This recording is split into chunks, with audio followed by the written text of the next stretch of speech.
Well, it's been a crazy, stormy last few days, and as you guys know from the roofing project, I don't have gutters anymore. They took the gutters off, and the gutters were sort of trashy in the first place, so I didn't have any gutters. So let me just show you what's kind of happened as a result of having no gutters and also having a lot of rain.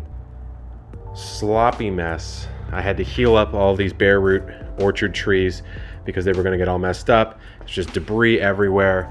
I've collected rainwater in wheelbarrows and buckets and trash cans. I actually have quite a bit. That one's half full as well.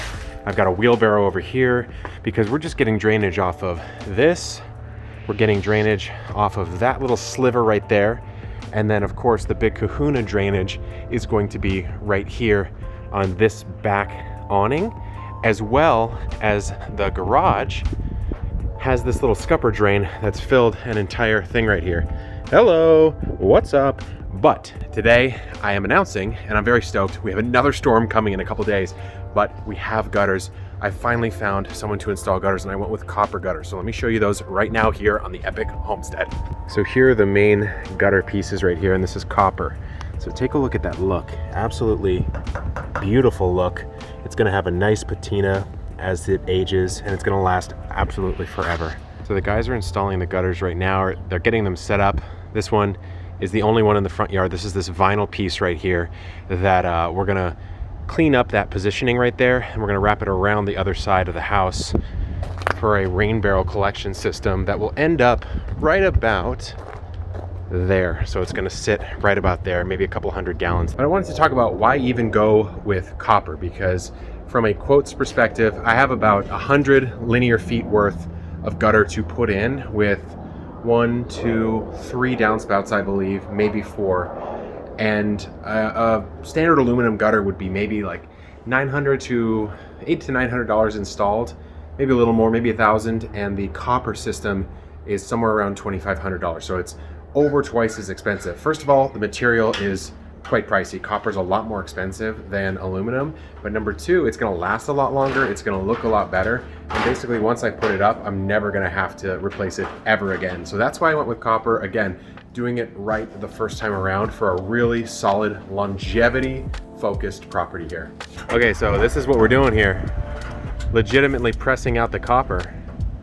This is so cool.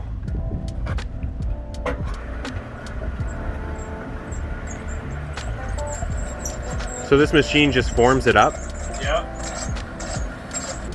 That is just awesome. And then it cuts like that, huh? Yep. Wow, that is so cool. All the major pieces are now cut. This is the really long one that it's gonna get cut to size, probably somewhere around there with the tin snips, because the machine they were using just wasn't quite making a clean cut there. So all the pieces are done. Now it's time to cut. So on this section right here, we remember the roof video, the one piece that drips is right there. And so I have this bucket of water. You can see how much water comes off that one spot. And so although technically this doesn't drain that much water, what we're gonna do is put a gutter right here and have an elbow dump it onto the roof here, which will then dump back over here, which I'll show you. So this is our little hack for doing that, because it's gonna go right to that, which is gonna have a leader head that dumps into a rain barrel right here. So the first piece is gonna go in right now. And you have to use brass hidden hangers. So on the inside, there's gonna be like a little piece that stretches it out and then screws into the fascia board. And so you have to use brass. Look at that. That looks clean. That looks so clean. We've got most of the gutters on, so you can see this one is on, and it's gonna drain onto this roof, which will then drain onto this, which will then drain over there. You'll see in a second. We can see on the Epic shed, we already have a gutter there, but this is the final piece going on right now, the long copper piece on the back awning. Looking really good. And you gotta forgive the mess over here, guys. It's getting crazy over here at the homestead. So in we go.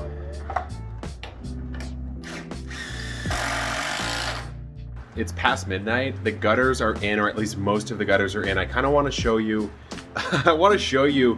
it's raining right now, guys. It's raining, so I want to show you the capture, but keep in mind, it's not all the way done. It's done enough that I can actually consolidate the water and capture it. So take a look at what's going on here. Number one, we have our scupper drain, which we don't have the piece for yet. And so what we're gonna do is we're just letting that drain into this trash can right here. This trash can is capturing quite a bit. It's only been raining for a little bit here. Now this is the big kahuna, right? So this one, we don't have the downspout here yet because this one's actually gonna go into this leader head here, and all the water from the whole house is gonna capture and drain down a downspout right here. But I still wanna show you, take a look. What we have here is we have the shed system. So again, no rain barrels yet, but ooh, does that look good or does that look good? To me, that looks absolutely epic. And look at this. We've got water coming out right into this wheelbarrow. For now, there will be probably a 100-gallon rain bucket there. Now let me show you what's going on over here. Man, I'm amped, guys, I'm amped. So take a look.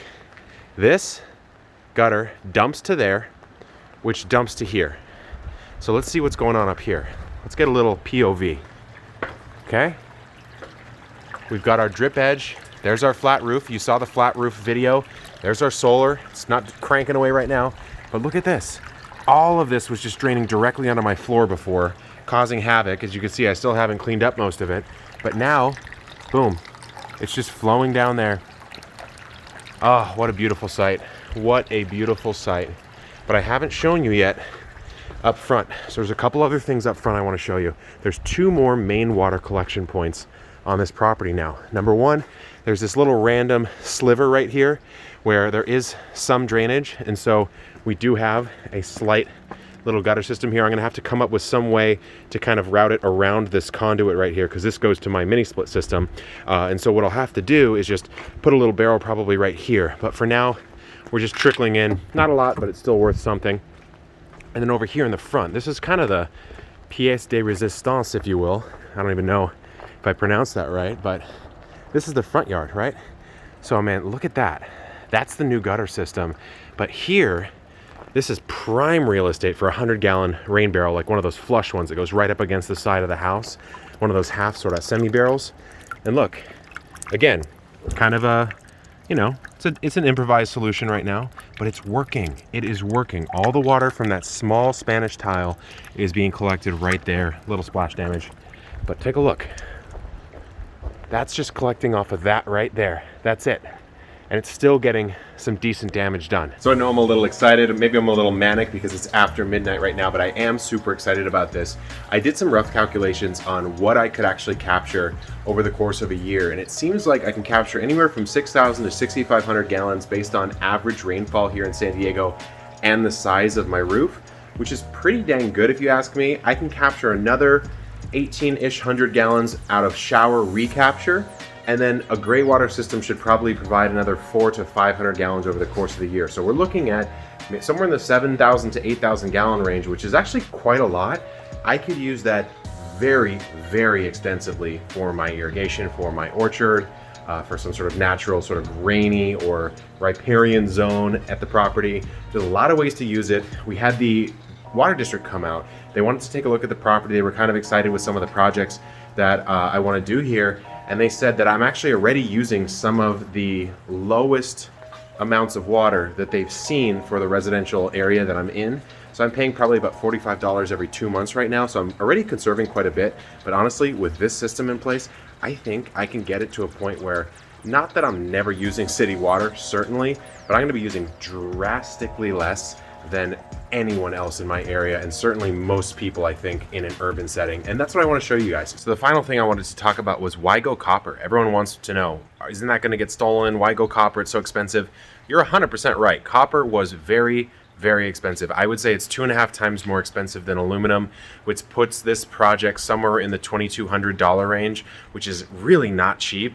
And I have to say, I debated really hard and heavy about going from aluminum to copper. And the reason I chose copper is, number one, I've never had a house before, and I'm sort of like really living a dream of my own, and I wanted something that I really, really like the look of. It's going to patina over time. This bright, shiny copper is eventually going to have sort of that green patina, which I think is actually going to look quite nice. Number two, copper is going to last absolutely forever. Provided these are set up correctly, which they will be once the job is done, I'm never going to have to replace or repair these probably ever again for the life of this property, whereas aluminum probably would last, I don't know, 8 years, something like that. And so to me, it made sense to do it again. And I like that we have this little water being captured right behind me. Now, the other things that I'm thinking about for this property is a 5,000 gallon buried cistern. just some thoughts. I did the rough math. I think that we can swing that, and I think we can actually bury it. If we can't bury it, it's not the end of the world to have it above ground, but it'd just be a little bit unsightly, and it has to be somewhat close to this back awning area, which I think would, again, it's where, you know, I'm going to be passing by a lot. I'm going to be working here. We'll be entertaining or having some friends and family over eventually. And so I'm hoping to bury it. Again, that's part of maybe what working with the water district will help us out doing. So we'll see. Until next time, I'm going to hang out a little bit and enjoy the fruits of our labor here. But I will see you on the next one. Good luck in the garden and keep on growing.